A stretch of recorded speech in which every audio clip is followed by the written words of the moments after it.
అదే ఒకసారి గమనించినట్లయితే వైఎస్ఆర్సీపీ పాలనలు, మా పాలనలు ఎన్ని ఉద్యోగాలు ఇచ్చారు, ఎన్ని ఉద్యోగాలు వచ్చాయి అనేది ఒకసారి గమనించినట్లయితే కేవలం 4 నెలల కాలంలో వైఎస్ఆర్సీపీ ప్రభుత్వం 2019 జూన్లో ప్రమాణ స్వీకారం చేసాం.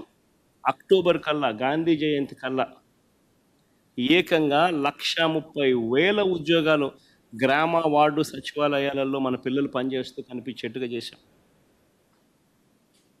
4 నెలల కాలంలోనే ఏకంగా మరో 2,66,000 వాలంటీర్ల ఉద్యోగాలు అక్టోబర్ 2 గాంధీ జయంతి నాటికి, అంటే మా ప్రభుత్వం ఏర్పడిన 4 నెలల కాలంలోనే రిక్రూట్ చేశాం. ఎవరు కాదనలేని సత్యాలు ఇవన్నీ. యాప్కాస్ ద్వారా మరో 1,00,000 ఉద్యోగాలు, యాప్కాస్ ద్వారా కరెక్ట్గా చెప్పాలంటే 96,000 ఉద్యోగాలు యాప్కాస్ ద్వారా కల్పించడం జరిగింది. యాప్కాస్లో పే స్లిప్పులతో సహా చెప్పగలుగుతాం ఎవరికి ఉద్యోగాలు ఇస్తున్నామని. నేను చెప్పిన ప్రతి నెంబరు కూడా పే స్లిప్స్తో సహా, ఆధార్ కార్డ్ నెంబర్తో సహా చెప్పగలుగుతాం. గ్రామ సచివాలయాల్లో పనిచేస్తా ఉన్న పిల్లలైతేనేమి, 1,30,000 పైచిలుకు పిల్లలైతేనేమి, 2,66,000 వాలంటీర్లు అయితేనేమి, యాప్కాస్లో పనిచేస్తూ ఉన్న 96,000 మంది పిల్లలైతేనేమి, ఆర్టీసీ విలీనం ద్వారా 58,000 మంది ఆర్టీసీ ఎంప్లాయీస్కి రెగ్యులరైజ్ చేస్తూ వాళ్ళందరికీ తోడుగా ఉండే కార్యక్రమం అయితేనేమి, ఇవి కాక మిగిలిన కాంట్రాక్టు, మిగిలిన గవర్నమెంట్ ఉద్యోగాలన్నీ కూడా లెక్కేసుకుంటే అక్షరాల 5 సంవత్సరాల కాలంలో వైఎస్ఆర్సీపీ ప్రభుత్వ హయాంలో వివిధ సెక్టార్లలో గవర్నమెంట్ ఉద్యోగాలు అని అంటే గవర్నమెంట్ ఉద్యోగాలు, అవుట్సోర్సింగ్, కాంట్రాక్టు అన్ని గవర్నమెంట్ పరానికి సంబంధించినవి 6,31,310 మందిని వైఎస్ఆర్సీపీ హయాంలో ఉద్యోగాలు ఇచ్చారు. అదేవిధంగా లార్జ్ అండ్ మెగా సెక్టార్లో వీళ్ళు ఇచ్చిన సోషో ఎకనామిక్ సర్వే రిపోర్ట్లు మొట్టమొదట బడ్జెట్ ప్రవేశపెట్టేటప్పుడు, ఇది మా సోషో ఎకనామిక్ సర్వే రిపోర్ట్ కాదు, వీళ్ళ గవర్నమెంట్ వచ్చిన తర్వాత వీళ్ళ మొట్టమొదటి బడ్జెట్తో పాటు 2023-24 సంబంధించి వీళ్ళు ప్రవేశపెట్టిన సోషో ఎకనామిక్ సర్వే, మేము చేసినది కాదు ఈ సోషో ఎకనామిక్ సర్వే, వీళ్ళు ప్రవేశపెట్టిన సోషో ఎకనామిక్ సర్వే. వీళ్ళ ప్రకారమే లార్జ్ అండ్ మెగా ఇండస్ట్రీస్లో 1,02,000 ఉద్యోగాలు ఇవ్వడం జరిగింది.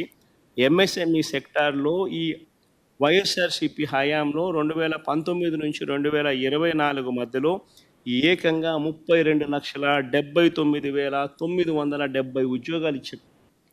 32,79,770 ఉద్యోగాలు ఎంఎస్ఎంఈ సెక్టార్లో ఆ 5 సంవత్సరాల్లో ఇవ్వడం జరిగింది. మొత్తంగా వైఎస్ఆర్సీపీ 5 సంవత్సరాల పాలనలో అటు గవర్నమెంట్ ఉద్యోగాలు అయితేనేమి, లార్జ్ అండ్ మెగా ఇండస్ట్రీస్లో అయితేనేమి, ఎంఎస్ఎంఈ సెక్టార్స్లో అయితేనేమి, మొత్తానికి ఆ 5 సంవత్సరాలలో 40 లక్షల పైచిలకు ఉద్యోగాలు ఇచ్చినట్టుగా ఆధార్ కార్డ్ నెంబర్లతో సహా చెప్పగలిగే పరిస్థితిలో ఉంది. సోషో ఎకనామిక్ సర్వేలో నేను చూపించే సోషో ఎకనామిక్ సర్వే మా ప్రభుత్వంలో మేము చేసినది కాదు. చంద్రబాబు నాయుడు అధికారంలోకి వచ్చినాక తాను మొట్టమొదటి బడ్జెట్ ప్రవేశపెట్టేటప్పుడు తాను రిలీజ్ చేసిన సోషో ఎకనామిక్ సర్వే, తన హయాంలో రిలీజ్ చేసిన సోషో ఎకనామిక్ సర్వే ఉద్యోగాలు కల్పించే విషయంలో ఏ ప్రభుత్వం ఎంత చిత్తశుద్ధిగా పనిచేస్తూ ఉంది, ఏ ప్రభుత్వం ఎంత నిజాయితీగా పిల్లల పట్ల ఉంది అని చెప్పడానికి ఇదొక నిదర్శనం. వీళ్ళు ఒకవైపున ఉద్యోగాలు క్రియేట్ చేయకపోగా మరోవైపున పారిశ్రామికవేత్తలను బెదరగొట్టి పంపిస్తూ ఉన్నారు. కడపలో స్టీల్ ఫ్యాక్టరీ పెట్టడానికి ముందుకు వచ్చిన సజ్జన్ జిందాల్ని బెదరగొట్టి పంపించాడు. అరబిందో సంస్థను వీళ్ళే బెదిరించి పంపించేసే కార్యక్రమం చేస్తూ ఉన్నారు. వీళ్ళ హయాంలో పారిశ్రామికవేత్తలు ముందుకు వచ్చి పరిశ్రమలు పెట్టడానికి భయపడే పరిస్థితులకి రాష్ట్రాన్ని తయారు చేశారు.